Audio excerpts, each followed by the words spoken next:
So today, Xbox closed the deal on Activision Blizzard King, and in this video, I want to go over what PlayStation's options are, what they should do in order to kind of counter that, because they're going to have to make some moves here because this is a massive deal. It's a massive win for Xbox, and it's really going to disrupt the gaming industry in the future. Before I do that, do me a favor. If you like this video, hit that like button. Consider subscribing to the channel. Let's get started.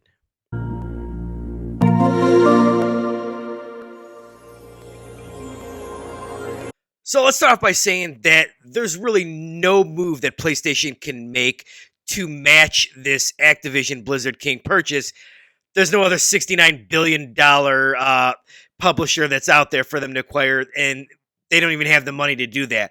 But there are a number of smaller moves that they can or maybe should do to kind of counter the Activision Blizzard deal. And the first one I'm going to mention is something that I talked about a few weeks ago, and that is Embracer Group lost out on some big deals. They are looking to get some money, and there was a rumor that they have put Gearbox on the market, maker of the Borderlands franchise.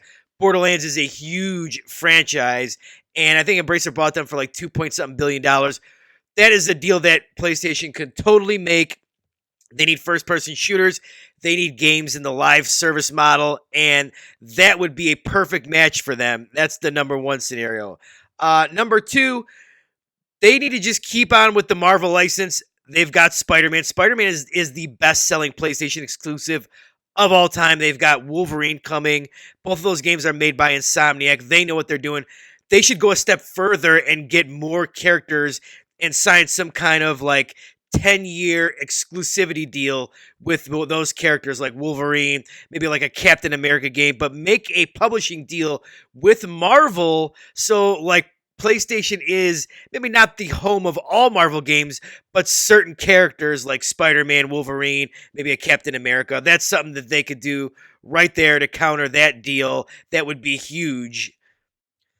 Another move would be something like CD Projekt Red. Go out there, see what you can get CD Projekt Red for, or maybe sign some kind of publishing deal with CD Projekt Red to where, you know, their next game is like a 6-month timed exclusive on PlayStation or a year timed exclusive. Some kind of publishing deal if they can't buy them outright. They do a ton of those deals with Japanese publishers. You see Final Fantasy. Go after Capcom. Capcom, make the next Resident Evil a 6-month, 1-year timed exclusive because they're not going to be able to get Capcom. Capcom's not for sale. They've already said that. There's all these second-party deals they're making with stuff like with Arrowhead for Helldivers 2, stuff like they tried to do with Deviation, but it kind of failed and they had to cancel that game. Go out and find these second-party publishers to make live service games for them and stick with your first-party games to the bread and butter single-player games like with Last of Us and Horizon and Ghost of Tsushima. Keep doing that. Go with the second parties to try and build your live service portfolio up so that you're not in trouble.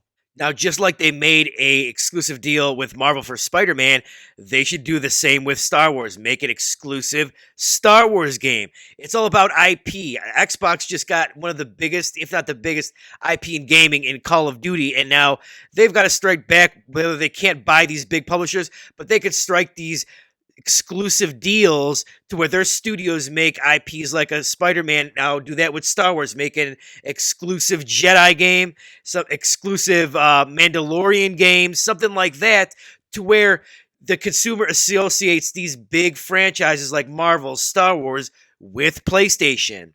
And last, go to EA. Battlefield is now wide open. Strike a deal with EA to get Battlefield.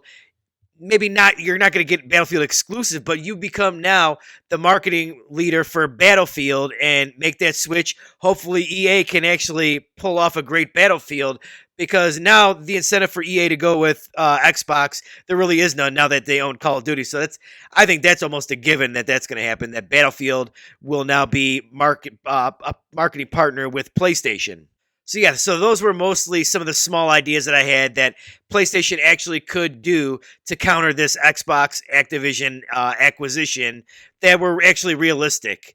There's nothing out there that they can do that's a $69 billion move, but there's a whole bunch of little moves here and there that they can make that can build up their portfolio and make them more of an IP powerhouse than they really already are.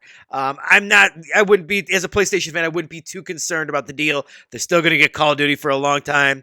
Some of these Activision games may go exclusive, but there's not a ton of them anyways. So if you're a PlayStation fan and you're concerned about this deal going through, I wouldn't worry about it. PlayStation is still in the driver's seat for a long time. So that's the video for today. Do me a favor, if you like this video, hit that like button, consider subscribing, and I will see you guys later. Fusion 64 out.